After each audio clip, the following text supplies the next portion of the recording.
어제보다 더 나은 걸 새로운 거라고 봤어요. 그런데 이제 더는 새로운 게 어제보다 나을 필요는 없어요. 이제 다른 것에 만족하고 다른 것을 존중하고 다른 것에서 희망을 찾는 세대가 된 것이 응원봉이다. 두려움 없이 갈라치기 없이 저는 우리 세대가 이제 이들을 따라야 된다 라고 생각합니다.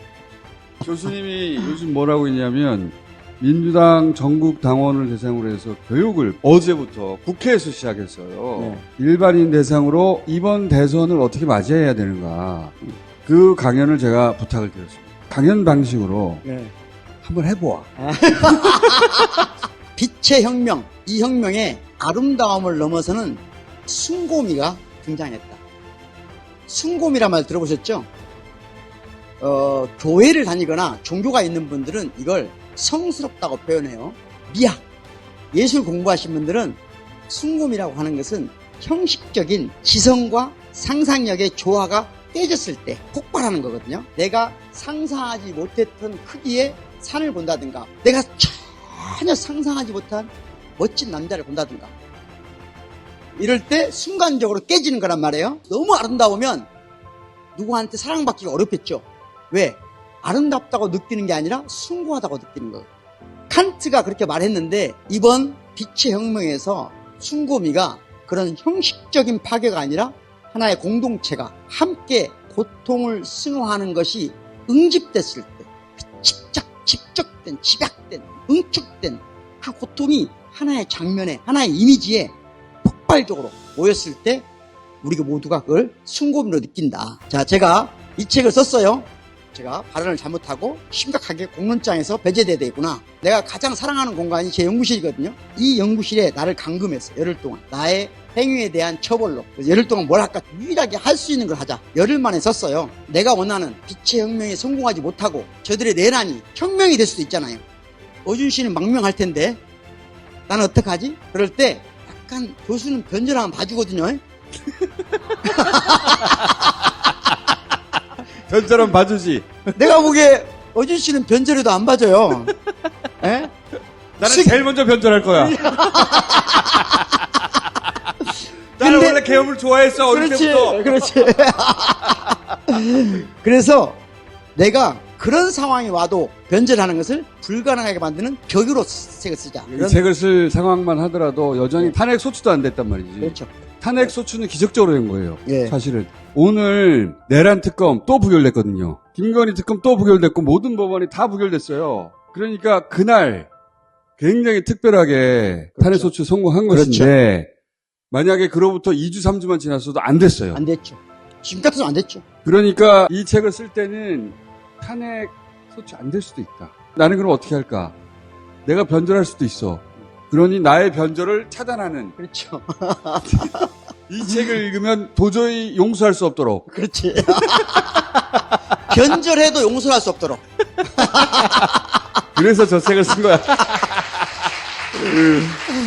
그런 각오를 한 거지. 네. 말하자면. 저는 처음 이 사진을 볼 때 가장 먼저 떠오른 건 독일 베를린에 가시면 독일의 피에타라고 하는 케테 콜비치라는 독일이 가장 사랑하는 예술가예요. 가장 고통스러운 상황에서 죽어가는 아들을 품고 있는 어머니의 상이거든요. 가서 보시면 알 수 있어요. 얼마나 간절한지.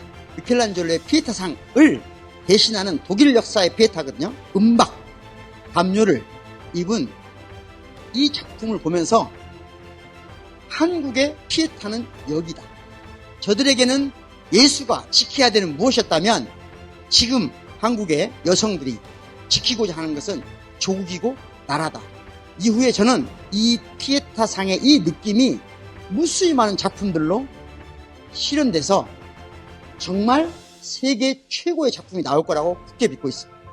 그 믿음을 가지고 이분들한테 지금도 추운 곳에 있는 분들한테 꼭 박수를 한번 쳐줬으면 좋겠어요. 비슷한 느낌은 어디에 있냐면 여러분이 제주 4.3 평화공원에 가면 이런 상이 있습니다. 제주도에 가시면 꼭 보고 오셔야 돼요. 한강 작가의 작품 중에 작별하지 않는다는 작품이 있습니다. 4.3 때 죽은 아들을 놓지 못하는 거예요. 그래서 관련된 모든 이야기를 아무도 몰래, 심지어 딸조차도 평생 모르게 잃어버린 아들을 놓지 않기 위해서 인생 전체를 그 흔적을 찾아다니는 사람이 주인공이에요. 왜? 작별할 수 없기 때문에. 작별해서는 안 되기 때문에 우리 역사에서 여성이 사적 공간에서 공적 공간으로 처음 대규모로 몰린 현상은 3.1 독립만세운동입니다. 3.1 독립만세운동은 왜 중요하냐? 전 세계에서 만세의 의미가 새롭게 형성되는 현장이에요. 서양에서는 만세가 영어로는 있지만 행동은 만세, long live the king이지.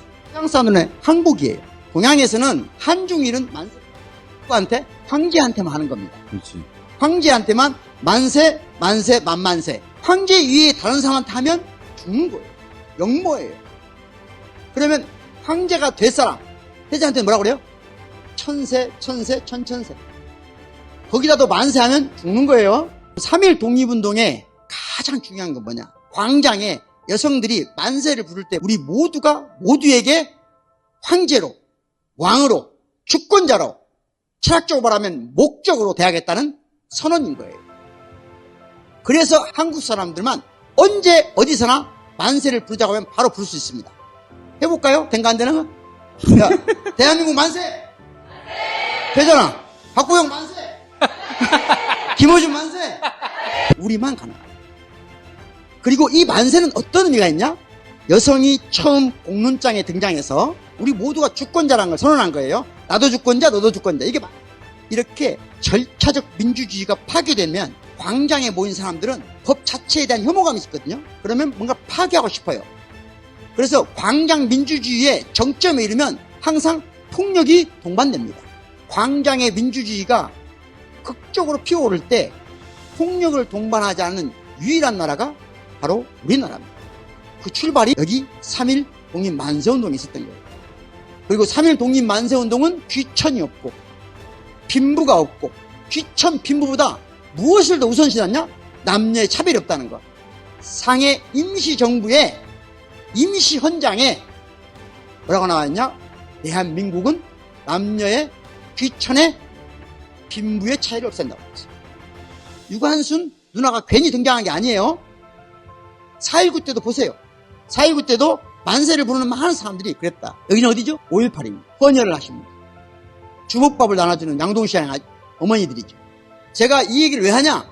언제나 그 자리에 그들이 있었다. 피에타의 그 간절한 심정으로 언제나 그 자리에 그들이 있었다. 지난번 촛불 시위할 때 광주는 횃불을 태웠어요. 횃불은 상징이 뭐죠? 동학농민전. 동학농민군의 고통으로부터 3.1 독립운동 5.18을 건너서 어디까지? 촛불 항쟁까지.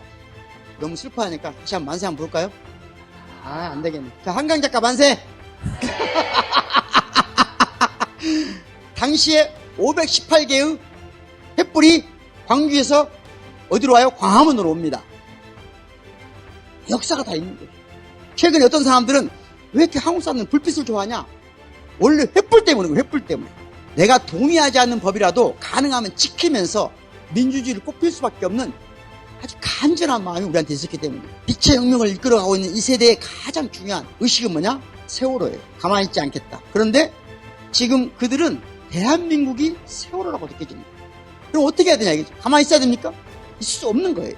해명되지 않는 죽음은 억울해서 저승을 갈 수 없다. 저승에 갈 수 없는 죽음은 사실의 문제가 아니고 우리 조상들이 그렇게 이해했어요.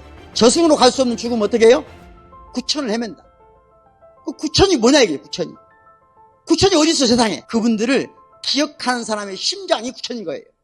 4.3 때 죽은 아들을 작별할 수 없는 그 엄마의 심장이 구천인 거예요. 지금 2030 여성들의 가슴이 세월호의 구천이에요. 이태원 참사의 구천이 그들의 심장 속에 있기 때문에 그들이 그 고통스러운 환경에서도 자리를 지키고 있는 것이다. 그게 저의 해석입니다. 2022년에 핸드폰 불빛과 함께 당원 주권 시대가 열렸어요. 그들에게는 이재명은 개인이 아니에요. 이재명이 그 구천을, 억울한 죽음을 해결해 줄 수 있는 인격체인 거예요. 예전에는 새로운 건 어제보다 더 나은 걸 새로운 거라고 봤어요. 그런데 이제 저는 새로운 게 어제보다 나을 필요는 없어요. 이제 다른 것에 만족하고 다른 것을 존중하고 다른 것에서 희망을 찾는 세대가 된 것이 응원봉이다. 두려움 없이 갈라치기 없이 저는 우리 세대가 이제 이들을 따라야 된다. 라고 생각합니다.